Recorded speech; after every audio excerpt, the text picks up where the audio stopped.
Welcome to Neurodivergency, where neurodivergent voices and friends turn struggle into strength. We're here to break the stigma around mental health, dive into truth about our brains, and bring you real tools for clarity, healing, and hope.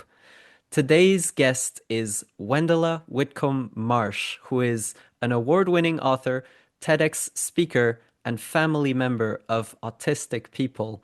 Welcome to the show, Wendy. Thank you so much, Anthony. It's great to be here. Thank you for sharing your story. So tell us a bit more about what brings you here. Well, I when I retired, just a quick background. For 20 years, I was a special education teacher. Then I went back to school, and for 20 years, I was an educational psychologist. And I tested toddlers and preschoolers for autism. The last 10 years of my life, of my working life, before I retired the first time, that's all I did. And I had no idea that my late husband and two of our three grown children at home were autistic because late diagnosed autistic folk look very different from the toddlers and preschoolers who I'd been working with. So when I retired, I started writing books about and for late diagnosed autistic folk. They're like among my favorite people. I guess I've got about 10 books now, and I love that work. Amazing. I love that. So I'm very curious to know what are the differences between the late diagnosed and early diagnosed autistic types? That's a great question. Um, Part of it might have to do with the level of support that they might need. When someone needs a lot of support, it tends to be identified early. They might not be talking using words. They might have such a severe sensory overload problem that they just have difficulty functioning with other kids. But other people learn to mask very early. And like they might start kindergarten and realize nobody else is flapping their hands.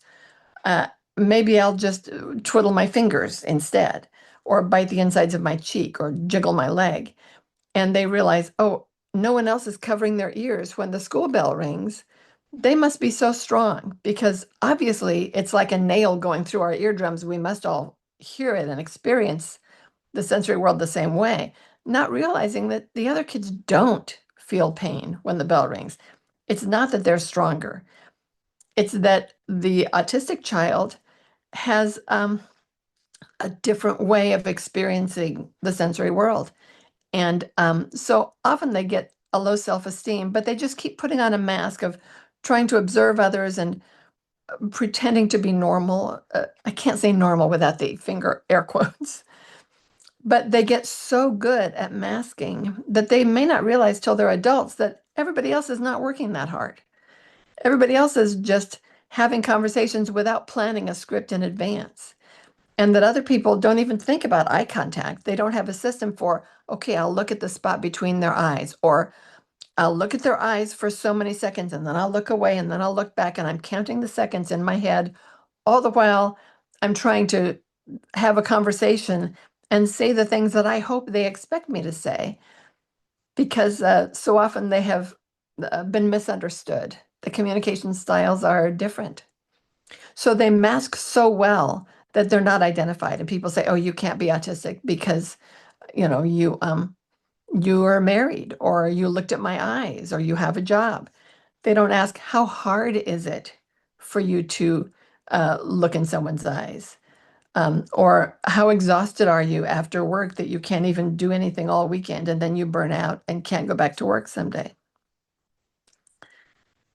Wow, that's a really subtle kind of level of looking at the yeah, flagging it basically. I'm curious to know what was the experience like with either people that you know or in your professional experience. How then do we end up identifying late diagnosed autistic people? Well, that's another great question. It can be very difficult for adults to get a proper diagnosis because most of the professionals out there who specialize in autism specialize in children, and it does look very different. And then many of them don't understand how to look behind the mask. They just take at the face value, well, this person looks normal. They don't look autistic to me. I look at all these little autistic kids spinning around in circles and flapping their hands, and they're not realizing that the spinning and flapping is a self-regulatory behavior that helps them to calm down and to interact with the world. Whereas the adult might have their own stims for self-regulating, but instead of flapping, as I said, they're doing something different. It looks different, but it's for the same reason. So finding someone who really understands that can be difficult. I would recommend that. I know I used to have a group practice before I retired again, and most of the clinicians that I hired were autistic themselves, and they did autism assessments from a position of knowing what it's like. So if someone wants to get a diagnosis as an adult, look around and see if you can find someone who is autistic and also a therapist or a diagnostician. They're out there. Interesting. Yeah. And what would you say to people who are unsure but maybe want to make an investigation? What kind of first steps should they go about if it's not already finding that diagnostician that you recommended? Yeah, I think that's important. And most people that I know have been through a long process before they ever contact a diagnostician. And often they will, sometimes it starts with TikTok. The people on TikTok and YouTube that they really resonate with and say, oh, this person is so funny. This person is like, this is my life. And then they find out that that person is autistic time and time again. It's like, oh, then they start researching and diving down those rabbit holes uh, on the internet and reading a lot about autism. And there are a lot of tests out there that you can take online for free that will give you some ideas. And I would recommend when you're reading first, read books written by autistic authors like Devon Price, like Marion Shambari. There's a lot of autistic authors out there now that weren't available 10 years ago. And then you could also read my books. But I'm not here trying to sell books to your listeners. Ask at your library. I love public libraries because most of us do not have the dollars and the shelf space to buy every single book that catches our interest. So I hope that you might go to your library and ask to check out one of my books. One of them is Recognizing Autism in Women and Girls, which is very specific to the way that women mask really effectively so that no one guesses that they're autistic, and it can be a struggle. Yeah. Thank you for sharing that. Could you speak a little bit more about the differences between women and men in this context? Yes, part of it is women are socialized from early girlhood to, they're kind of taught to be social, to get along, to be a good girl. Um, and boys are just programmed differently, I guess. I like to think that as the generations go on, there's less of a division and we're all just people. But in generations past, it has been, teachers and parents treat girls and boys differently. And girls also seem to be not only better at masking, but when a little boy flaps his hands, they might go, "Oh, is that a symptom of autism?" But when a girl does it, they say, "Oh, look, she's pretending that her hands are butterflies." Or she's pretending that she's little birds, her hands are little birds, and they just think it's cute. A boy spins around in circles, it's like that's unusual. A girl does the exact same thing, and oh, she's dancing. They don't see it as a symptom. They just see it as, oh, she's just being a girl. And sometimes other girls will take a girl under their wing and kind of help them to socialize and say, "You're going to be in our little girl group." And some girls are like they like to play mommy. So if they see a little girl who seems very uncertain, like she doesn't know what to do, she doesn't know how to play, then it's like, okay, I'm gonna I'm going to teach you how to play, and then you'll play my way. When they get to be teenagers, it might be more of a, in this girl group, we have to have one who is the most popular and one who is the least popular that we can kind of dump on. But they're still in the group. And often the autistic girl is the one who, if they're in a group, they're at the bottom of the totem pole of, they're at the bottom rung of the popularity ladder. And sometimes they don't have friends. They don't find a way to get into those social cliques. That must be really hard, particularly with all those biases. I mean, we're living in a really unfair world where already, Yeah. even without neurodivergence, that there's a male versus female divide that is Yeah. unequal, and yeah, the more of those layers piled on top, the more kind of yeah accumulated impact, I guess. Yeah. So what would we've talked a little bit about investigating whether or not um getting a proper diagnosis would be something like the exploratory process, a little bit about credentials of the diagnosticians. Imagine that somebody has just gotten diagnosed with autism. Well, first of all, I don't know if there are different subtypes, but it seems that there's a spectrum, right, of autism and Yes. different characteristics to it. Could you, yeah, describe a little bit more, a little bit about that? And well, yeah, we'll take it from there. Yeah. People used to talk about functioning levels, but we learned that that is not useful or accurate because one person can, on some days, be what they might call high functioning, meaning they speak with words, they can pass an IQ test in the normal or average range. Um, and but on another, and then they might say, oh, they are high functioning. And if they're labeled high functioning, it might be like, well, you get no services then because clearly you don't need it. Just, pull yourself up by your bootstraps and, you get no help because you are high functioning. But on another day, the same person might, if there's like a loud noise next to them or somebody's wearing perfume and then walks by and or whatever, the crowd or sensory or social overload, they might become nonverbal. They might become catatonic, unable to move. But people just say, why are you acting like that? Don't be that way. It's like, don't be autistic. I don't know. But if you're called high functioning, you typically don't get your needs met. But if you're called low functioning, and that might be someone who doesn't use words to speak, but they might be able to use a communicating device, to get their ideas across. Often they will get a lot of services, but they won't necessarily get their rights. Um, they won't be viewed as perhaps like a whole citizen. It might be like, well, you can't vote or you mustn't try to get married or get a job. Just stay home and be taken care of. And their voice is not heard because they are believed to be so low functioning that they don't deserve to have a voice. And that's just not true either. So those functioning levels have not been useful for autistic folk.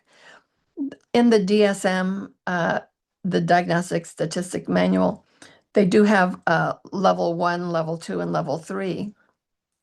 And level 1 says requiring support, which means, and it's supposedly the highest level on a good day, I guess, but requires support, although they assume minimal support. It's not saying requires no support. It does require some support. And then there's like level 2 is requires moderate support. And then level 3 is significant support. It's how much support the person needs. Excuse me. And someone at level 3 might always need someone to prepare their food. Often they'll have other co-occurring conditions. That they might have intellectual disability in addition to autism, or maybe they don't. Maybe their intellect is fine, but they can't communicate it, so people don't know how smart they are because they have not been given the right kind of communication device to really get that out. But I think for the most part, people with more significant needs get the support that they do need. They may not get it the way that they want it. I don't know. My people are not those people. So I don't have a lot of personal experience. But I know that there are funds available usually for the ones that we call higher functioning, the level one support needs who do speak and they get married, they get jobs, but they still have struggles. Those people tend to not get much support, unfortunately. And those are the ones that I wrote. Some of my books are a 5-book series called Adulting While Autistic. And each of the books looks at a different aspect of adulting, independent living, dating, relating for couples, because I was married to an autistic man for 27 years, my late husband, and then parenting while autistic. You see lots of books for parenting autistic children, but you don't see much for being a parent who is autistic. And then finally, the one that just came out is called Working While Autistic. A lot of autistic folks struggle to find and keep a job because when the stress gets too high, they can have a burnout, and there goes that job if they cannot keep going to it. Wow, yeah, thank you so much for sharing all of that. I want to re-emphasize the point about functioning levels because it's such a complex picture. Obviously, brains are very complex and Yes. people are very complex, and it's really hard to separate out, what's something that is a result of a certain brain development versus what is a personality versus what is something that's temporary because of life circumstances. And on top of that, we have masking to make the whole thing even more complex.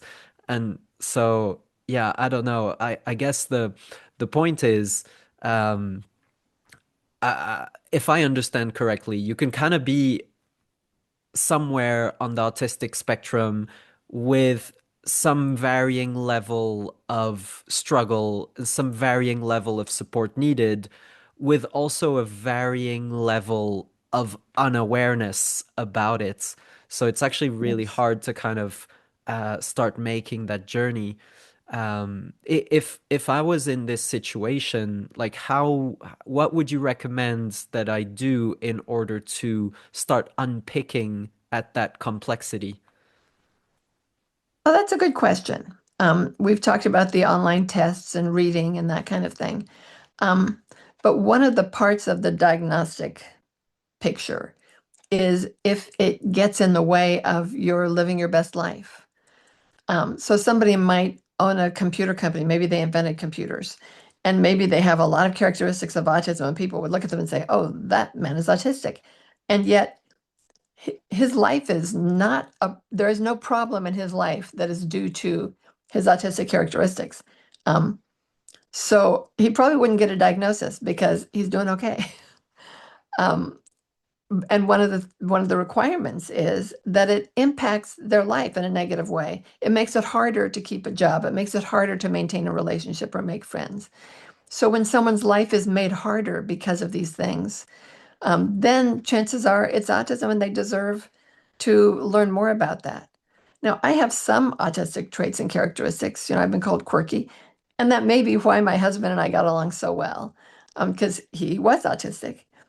But those characteristics did not get in the way for me. They did not slow me down in my career. I was painfully shy as a child. I got over it. Um, so I think it comes down to, are you okay without a diagnosis? Not you personally, but one. Um, is everything going fine in your life? And these are just like interesting quirks or characteristics that are part of your personality, which I think makes a person charming because I like autistic folk. I think the way their brains work are fascinating and wonderful. I also like not autistic folk for pretty much the same reasons. All brains are good brains. Um, but yeah, it's like, is it getting in the way? Does this adversely affect your life, either social or occupational or in some other substantial way. Yeah, that's a really great point. I really relate to it, not for autism, but for ADHD. And I know there's a big intersection between the two, but yeah, Yes. by the time I discovered that ADHD was actually a thing, and I went through the diagnostic process with the psychiatrist and everything, there's a lot of questions that I saw were applicable to me on a higher score years ago, but then I kind of trained or lifestyled my way to either cope better or systemize better. And I no longer were held back by so many things. And the psychiatrist actually said it doesn't seem to, even if it is the case, it doesn't seem to affect you that much. So it's not worth like the risk of going through getting the diagnosis just to get medication. And that's actually how I end up quitting my bipolar medication. But I wanted to ask you, to what extent do you feel that some of the struggles or drawbacks that autism can lead to are trainable or improvable either through just the learning of skills or the implementation of systems in life or some psychotherapy or healing emotional inner work type of experiences? Yeah. A lot of these things are very useful. Uh, let's see, counseling that's like talk therapy is very good for some people. It's not good for other people. Um, and I think for every type of therapy, you're going to find that some people is like, this is the best thing in the world. Somebody else is like, that does not work for me. So trying different things and not thinking if I tried one counselor who had one strategy and it wasn't for me, therefore counseling will never work for me because, as you know, there is a lot out there. Um, now, with with autism, for instance, I never think about eye contact. I never give it any thought. It's just not something that has ever come up for me, like to have a moment's thought about it. Like I don't think about breathing. I just, unless I'm having like an asthma attack. But most of the time, I do not think about breathing or eye contact. But I know autistic folk who have systems for it. They've created these systems in order to get by better in life. But if you have to create a system, it's because it's not natural in you to just never think about eye contact.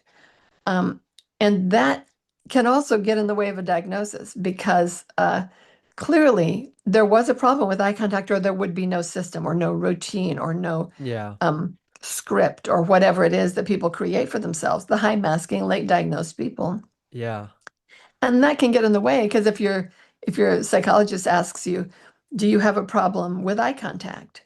A person can say no. In their head, they're thinking, I don't have a problem because I have a system.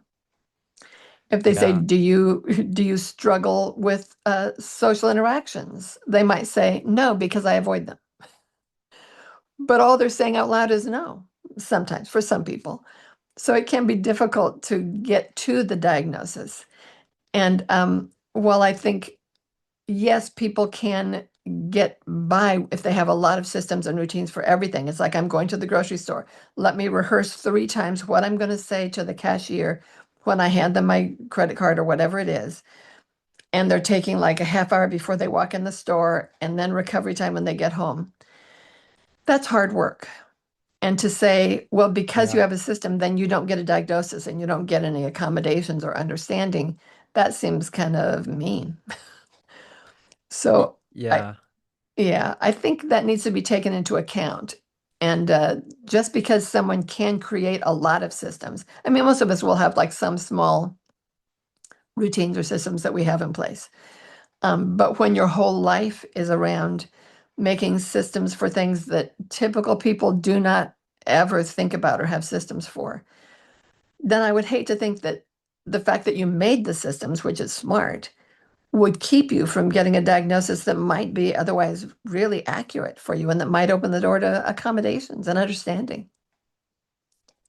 Interesting. Yeah, I couldn't help but think about the energy cost and the attention that it takes to maintain all of these systems. And if it comes from an unconscious place of learned because of masking or learned because of this makes me fit better socially, then it's just so buried, um, you know, yeah, and hard to detect.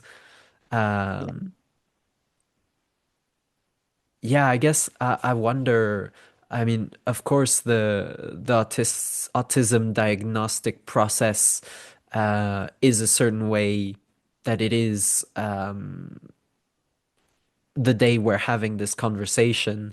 One of the things we've already talked about is kind of going deeper into the probing. For example, not taking the, yeah, do you struggle with eye contact? No. Uh, but going a layer deeper into how come? Like, is it something that comes naturally or is it because XYZ? Other than that, what do you think could be done in order to improve autism diagnosis processes, if anything? Yeah, I think diagnosticians need to become better educated in what high masking autistic people are like, what it's like for them. There's a book which I did not write, but I'm going to pitch this one. It's called Adult Autism Assessment Handbook. And it's a big thick book. It's not for like light fun reading. But for a diagnostician, it's got a ton. Most of the authors are, I mean, they're all like PhD kind of people, very smart, but most of them are also autistic. So they are coming from a place of deep knowledge and lots of research. So if you want to diagnose autistic adults, buy their book. Um, Now, if you just want to read something that's lighter and easier to understand, I will recommend, again, Recognizing Autism in Women and Girls, because for each of the points of the DSM, of the criteria, um, for every chapter, I do a little thing about this is what this criteria is, because, I'm a writer, I have to write stuff, nonfiction stuff. But then I've created 7 fictional women, and each of them is not identified as autistic for a different reason. This one, they think, oh, it's just ADHD. This one, it's like, she's just shy and so on and so forth. But all 7 of these women, we go through their lives from infancy through finally as adults getting diagnosed, and we recognize what those signs were that were not recognized in them. And that was fun for me to write. All of my books have those fictional characters. But also, all of my books have at the end of every chapter, I have something written by an actually autistic person because, I'm not autistic. And we need to listen to people who know, and that's autistic folk. So every chapter has a little paragraph of insight or words of wisdom or some message written by a lot of autistic people. What have you had feedback and know kind of some of the trends of what autistic people say about your books? I'm curious. You know, People have said that they liked it. That one won first place in the Chanticleer International Book Awards. And I just learned that it is shortlisted to be a book on the NBC Today show, Read with Jenna Bush Hager book club on TV. I don't know if they will choose it, but I didn't apply for that. They found the book, they reached out to me and said, "You are shortlisted." And I said, "Thank you very much." So I don't know. Maybe my book will be on TV, even though I won't be, but it would be nice if, if the Today Show, if Jenna holds up my book and says, this is a book to read. Um, Amazing. well, it's been a fun journey. Yeah. I like to balance out some of the struggles with some of the gifts and strengths. Uh, Regarding autism, what would you say are the positive things to think about or embrace about even considering someone who either is diagnosed or someone who is not yet diagnosed? Yeah. I love this question. One thing I see in autistic folk is very deep loyalty. And that can be being loyal to a friend, being loyal to a spouse, a family. But also, and see, some people look at it as if it were a negative to say, oh, it's not age appropriate for you to still like that cartoon show or that children's book or that stuffed animal. But you know what? Adults can like those things. And with the autistic folk, I know it's more a question of loyalty. This thing gave me comfort in childhood. Why would I throw it out? So they continue to love the things that they loved. And I think that's important. Honesty is another one. And some people can say, "Oh, well, they're too blunt. They're too they're too honest."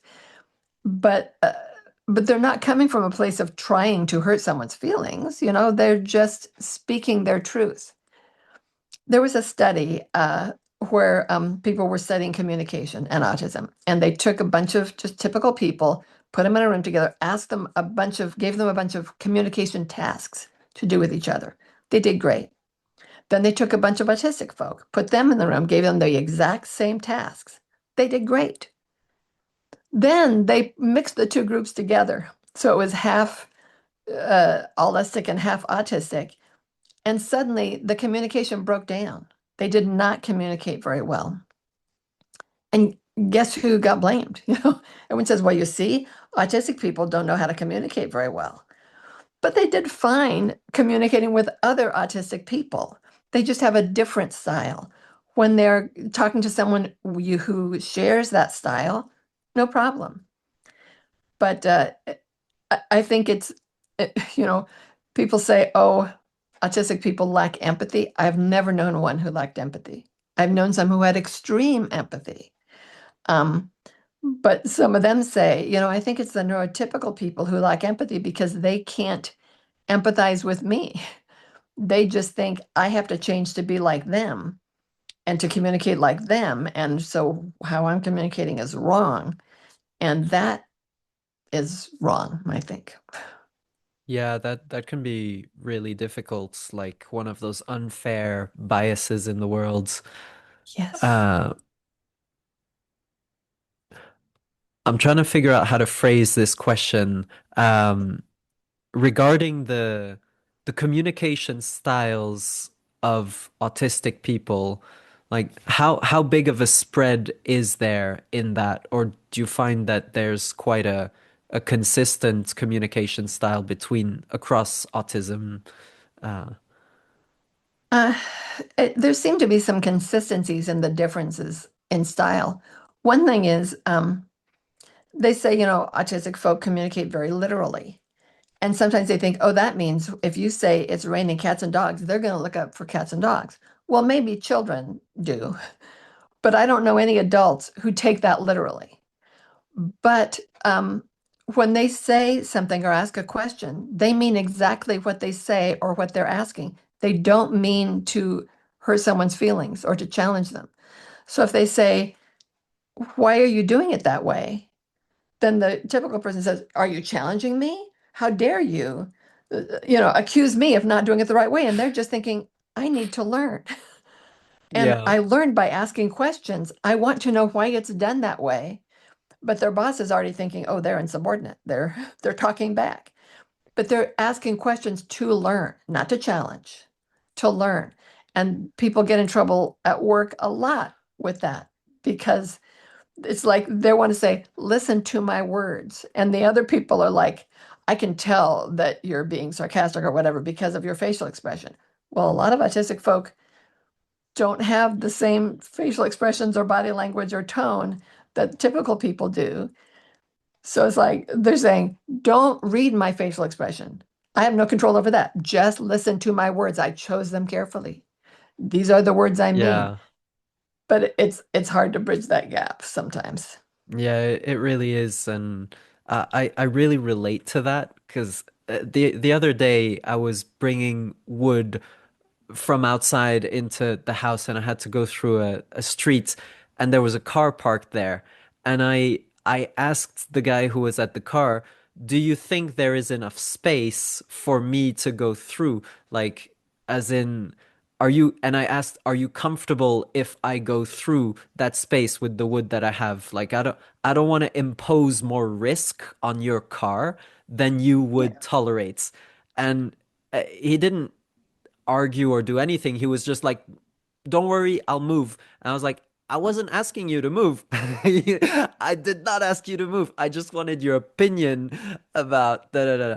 You could have said, no, I don't think that there's enough space. And so I'm gonna move. But the fact that he just assumed I'm gonna move, and for me it was like, you didn't answer my question and I feel misunderstood and I don't know. So I don't know, maybe Yeah. I relate to a lot of these like really high functioning, nuanced kind of things. Yes. Yeah, it's I don't know. There's just such a subtlety to it. Yes, there is. Yeah.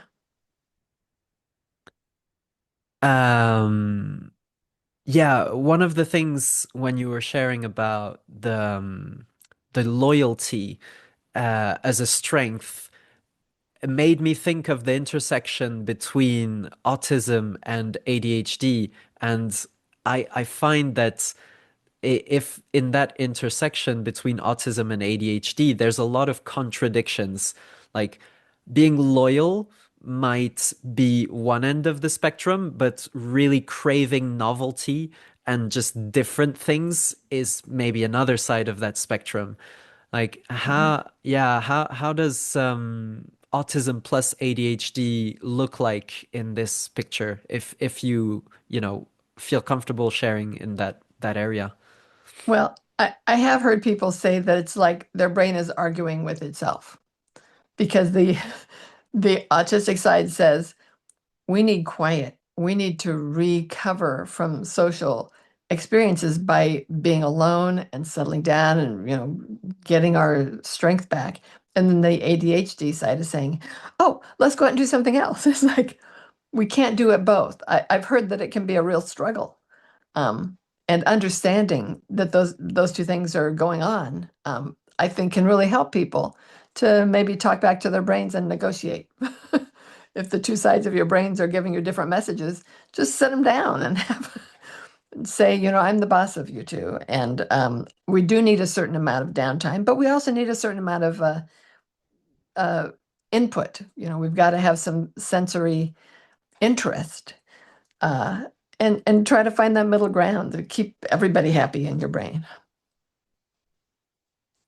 Yeah, and that takes a journey, doesn't it? A little bit of self-awareness, a little bit of education, yeah, and just kind of repeating on those things, observing what life throws at you, and yeah, kind of understanding yourself better through that.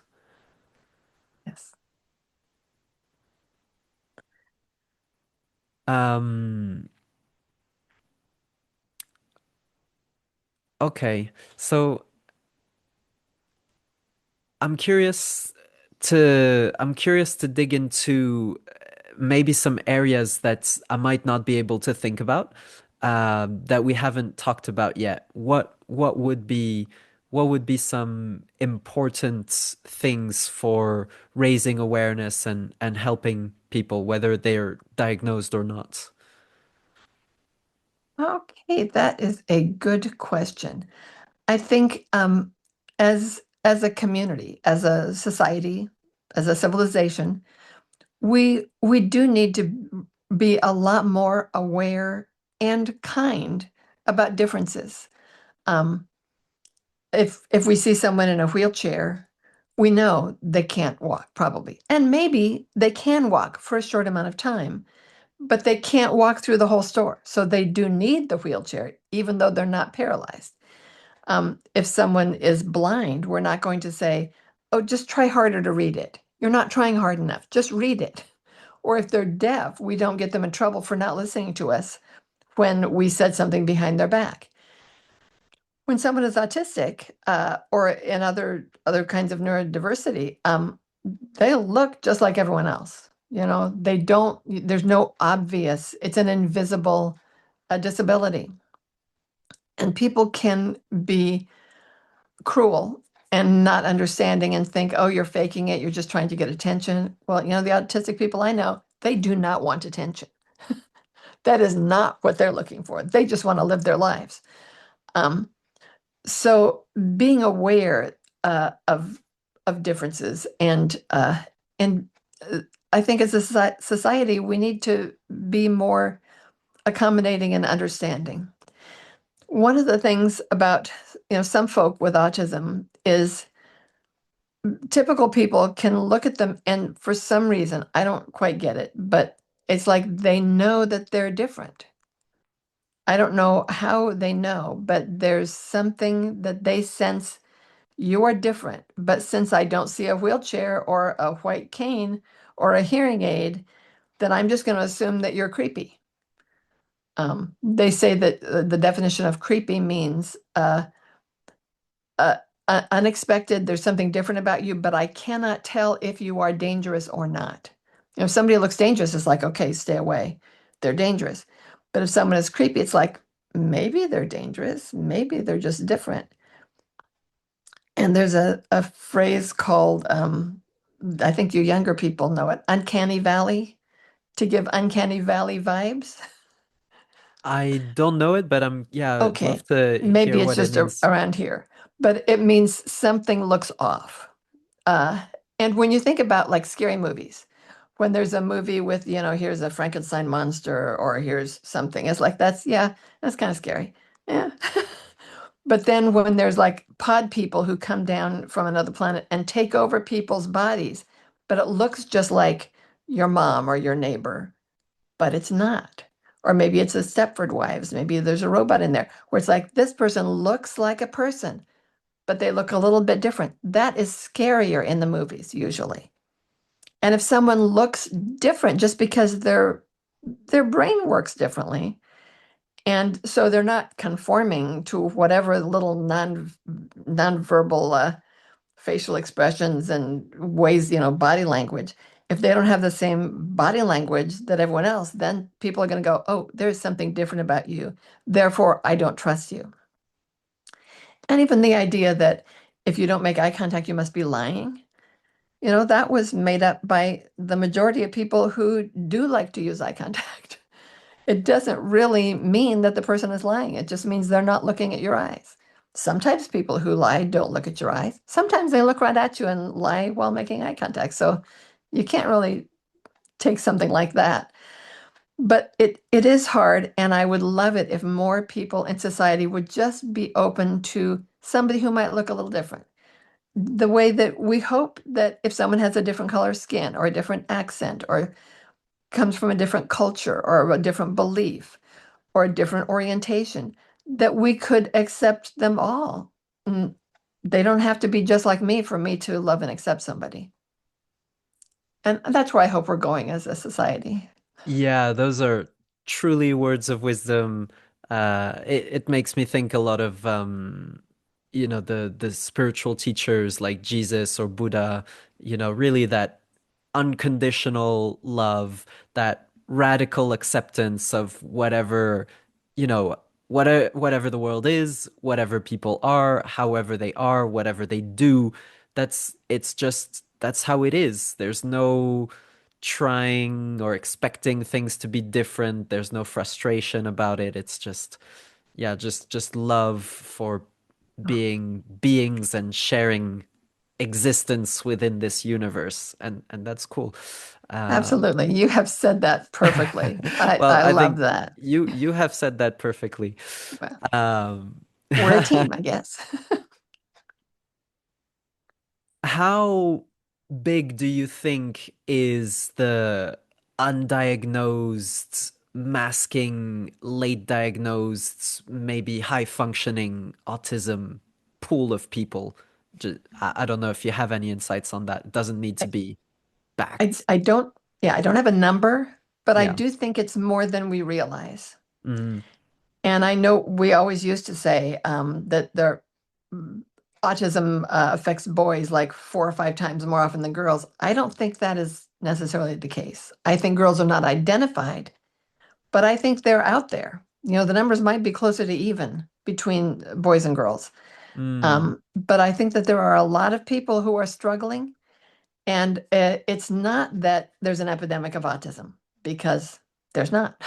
I don't believe that there is. And when I was testing preschoolers and toddlers for autism, we found a lot of kids with autism for a couple of reasons. One, they only referred to us for this assessment if they already saw signs. And number two, we had very good tools and a team of highly trained people to be able to recognize it. Um, and at some point in the past, more than once, the DSM has changed the criteria. Many years ago, you could not be autistic unless you also had intellectual disability. They used to call it mental retardation. And, you know, that has become a bad, they will probably at some point change it again, because they've changed that name several times. Every time it becomes an insult, they find a new way to express what is basically just someone who, when they take an IQ test, they score much lower than other people their age, and they developed, as far as the milestones, they met them all at a much slower and later time. So that used to be that you couldn't be autistic unless you also had all those characteristics. You couldn't have an average intelligence and be called autistic. So all those people were like, I don't know, they're just quirky, they're just weird, they're just different. Excuse me. But now we know you can be smart, you can be very smart and autistic. So there are more people that fit that criteria as the criteria changes. Yeah, interesting. I love that you mentioned the shift in diagnostic criteria as awareness keeps growing, because this is one of the trends that I've noticed in mental health and looking at my own journey. Um, 20 years ago, 30 years ago, ADHD was not nearly as big of a thing as it is now, and now the rates of ADHD are skyrocketing. And to a certain extent, it is because we have better tools and better awareness. Maybe to other extents, also society has been changing in big ways. Technology, the speed of connectedness, the stress, and everything. So it's a really complex thing, is the point. And as we go along, where we're actively co-creating it, as a person who might be seeking a diagnosis, you are not necessarily a victim of this box that says this is what autism is like, but rather the way I see it now is a co-creator in the investigation with the professionals who have a bit more specific experience, but something that you can bounce back and forth to figure out what it is about you, your brain, your life, your situation, and everything that leads you to the things that you have. And it's not that a label changes anything, but it can help have more clarity about your situation, and therefore start taking actions to improve your life. Absolutely. I mean, you hear people say, "Oh, I don't like labels." And sure, nobody really likes labels per se, but if a label can open doors, if you're a child, it can open doors to having support in the classroom. And if you're in the workplace, it can open doors to modifications or accommodations to just help, you know, if you need to wear ear noise canceling headphones in the office, then yeah. Now, some people might not want to disclose their autism because there's a lot of controversy. People say Yeah, things on the news. stigma. Mm. Yeah. I don't see the stigma, but I hear things. So you could just go to your boss and say, because I have sensitive hearing, I do my best work and I am the most productive when I wear these noise canceling headphones. I'm not listening to the ball game or music. They're just canceling out excess noise. I can still hear you when you talk to me. And that might get them what they need, rather than saying, I'm autistic, so therefore I need this, if they don't want to disclose. And it's a personal decision. Yeah, that's an incredible way to flip the script from I'm Yeah. autistic, so I need this, to Yeah. wait, something that interests you is actually going to be made better by you accepting that I accommodate for myself. Yes. And sometimes you can just accommodate for yourself without making a big deal about it. You know, it's uh now I know I'm not going to get this wish, but back when the pandemic started, a whole lot of people started working from home, and a whole lot of autistic people were so productive when they could control their social and their sensory environment and their time, work when they are the most productive. Maybe it's 2 o'clock in the morning. They were so very productive and good at their job. They did great. And then they had to come back to the office. And it was somehow even worse for many of them. The sound of the lights and the computers humming and the smell of your neighbor's lunch that they're heating in the microwave. There's so much. And then people will want to have conversations and chat when you want to do your work. I wish everybody who needs that could just work from home. I know I don't get my wish all the time, Yeah. but a lot of people would be very, very productive, and it would be good for the business if that could be allowed. Yeah, it seems this massive trend of just understanding diversity in general, including Yes. neurodiversity, better is Yes. just going to lead to better societal outcomes overall for everybody. And Yes. yeah, that's why these conversations are important. Um, there's a question that that came through me that I'm very curious about, and I don't know if there is an answer, but I want to ask it. Um, how do you think the rates of autism compare between today versus, say, 1,000 years ago or 10,000 years ago?